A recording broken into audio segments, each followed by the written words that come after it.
یہ کہتی ہیں کہ کسی نے احرام پہن لیا اور وہاں پہنچا اور عمرہ کسی وجہ سے نہ کر سکا،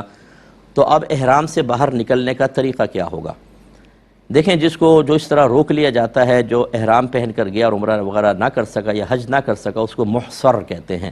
ہمارے نبی کریم صلی اللہ علیہ وسلم جیسے تشریف لے گئے تھے عمرہ کرنے کے لیے، لیکن انہوں نے کہا اس سال ہم نہیں کرنے دیں گے، اگلے سال آپ آئیں، تو اس کا پھر طریقہ یہ رہا کہ رحمت کونین صلی اللہ علیہ وسلم نے اس کا دم دیا تھا۔ جو جانور تھے قربانی کے وہ پہنچائے حدود حرم میں، جب وہ ذبح ہو گئے تو پھر رحمت کونین صلی اللہ علیہ وسلم نے حلق وغیرہ کروا کر احرام کی پابندی سے باہر ہوئے۔ گویا کہ جب آپ بغیر عمرے کے احرام کی پابندی سے باہر ہوں گے تو دم لازم ہوگا۔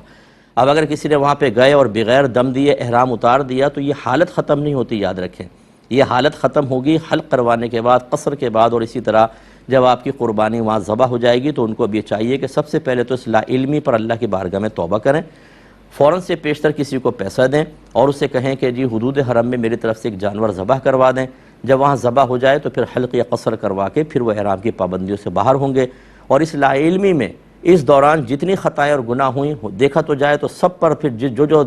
ایسے گناہ ہوئے یا ایسی خطائیں ہوئیں کہ جن پہ دم لازم ہے تو دم ہونا چاہیے، اور وہ سینکڑوں کی تعداد میں ہو جائیں گے، لیکن کم از کم چلیں ایک کر لیں، باقی سے اللہ کی بارگاہ میں توبہ کر لیں اور آئندہ علم دین سیکھیں۔ علم دین نہیں سیکھیں گے تو اس طرح قدم قدم پہ انسان گناہ گار ہوتا ہے۔ اور بڑے عجیب و غریب میں نے صورتحال دیکھی ہے، جو حج یا عمرہ کرنا جاتے ہیں وہاں بغیر علم کے پہنچ جاتے ہیں، خطائیں کرتے ہیں، اور جب انہیں کہا جائے کہ اس پر تو آپ پہ بکرا ذبح کرنا لازم ہو گیا، وہ سمجھتے ہیں یہاں پر آ کے ہم اتنے اللہ کے محبوب اور اتنے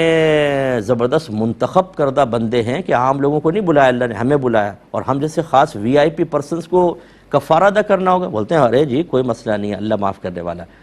اللہ معاف کرنے والا ہے، اللہ تعالیٰ گرفت فرمانے والا بھی ہے۔ وہاں تو چاہیے کہ انسان پاک و صاف ہو کر واپس آئے، ہم وبال گناہ کے ساتھ واپس آئیں۔ تو یہ تھوڑا سا پیسہ خرچ کرنے میں بالکل بخل سے کام نہیں لینا چاہیے، فوراً سے پیشتر ادا کریں اور احرام کی پابندی سے باہر نکلیں۔